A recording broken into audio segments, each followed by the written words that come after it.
Alors des questions se posent comme toujours dans ce type de scandale alimentaire. On va aller plus loin avec Roger Langlais. Bonsoir. Bonsoir. Vous êtes journaliste d'investigation et vous êtes auteur de plusieurs livres. Alors je vais citer des titres.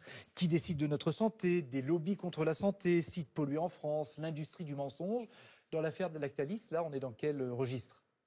On est dans tous ces registres à la fois. En fait, on retrouve toujours la même donnée fondamentale, qui est l'entre-soi entre les grands industriels et les grands décideurs politiques. En fait. Et donc, on fait confiance aux industriels, on s'entend avec eux, on ne veut pas trop les embêter. C'est très vieux, c'est très ancien. Depuis l'industrialisation, on va dire quasiment depuis la Révolution française, malgré les lois, vraiment de nombreuses lois depuis, eh bien, on reste toujours dans cet entre-soi avec des lois qui sont faites finalement par ceux qui veulent continuer à s'entendre, c'est-à-dire les politiques et les industriels. Alors, et là, le poids des lobbies est énorme. Alors justement, Lactalis, on le disait tout à l'heure, c'est le premier groupe laitier au monde, implanté en France. Donc il y a un enjeu important dans notre pays aussi.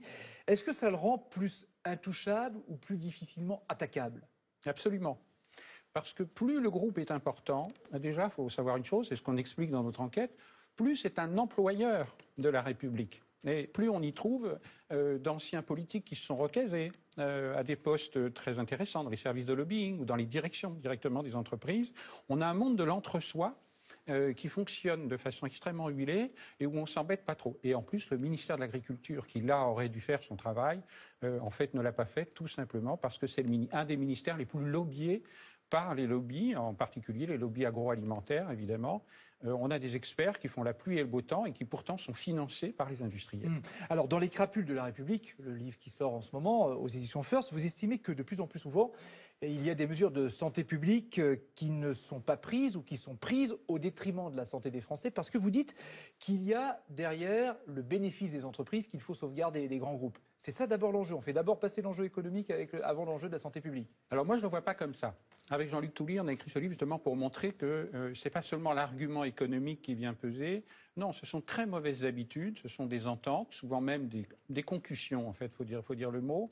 C'est-à-dire que par des jeux d'échange, d'appui réciproque, il y a une manière d'acheter la décision politique. Il y a de la corruption au plus haut niveau. Et par exemple, la corruption au niveau de la haute administration ou des politiques. Alors c'est vrai qu'on l'a vu dans certaines grandes affaires quand on a la chance que ça sorte. On a vu l'affaire Cahuzac, qui d'ailleurs va revenir bientôt dans l'actualité. Très difficile. Vous évoquez par exemple l'amiante, par exemple. Voilà. Vous dites ça, c'est un exemple. C'est un exemple, c'est-à-dire d'un lobbying des industriels qui a permis d'étouffer le dossier pendant des décennies, voire quasi un siècle. Et on a la même chose dans le monde de l'agroalimentaire. On parle d'un certain nombre de scandales qui vont venir, sur lesquels il y a déjà des rapports, qui sont déjà enterrés. Par exemple, sur les nanotoxiques, les nanoparticules, qu'on utilise aujourd'hui comme additifs, comme colorants, comme conservateurs, etc. Ce sont les nouveaux produits qu'on met dans l'alimentation et qui, d'ores et déjà, commencent à faire des dégâts. Il y a des rapports là-dessus. Ces rapports sont enterrés. Au nom de la compétition économique pour ne pas léser les entreprises industrielles, etc. N'empêche qu'au niveau européen ou au niveau mondial où on pourrait légiférer, on ne le fait pas parce que le poids des lobbies industriels est considérable. Et à propos de lobby et de soutien réciproque que vous évoquez, vous parlez même, vous l'avez évoqué un petit peu, de recasage et de pantouflage, là aussi avec des exemples. Oui, bien sûr. Et les exemples, donc on en a beaucoup. Pour prendre les derniers en date, ceux qu'on donne pour l'année 2017, au départ du gouvernement, du dernier gouvernement socialiste, on a vu un envol de papillons des conseillers, des proches des ministres, etc., vers les cabinets de lobbying qui vont vendre leur carnet d'adresses, c'est-à-dire leur trafic d'influence en réalité. Et ça ne va pas du tout. Là, il faut légiférer de façon beaucoup plus sérieuse.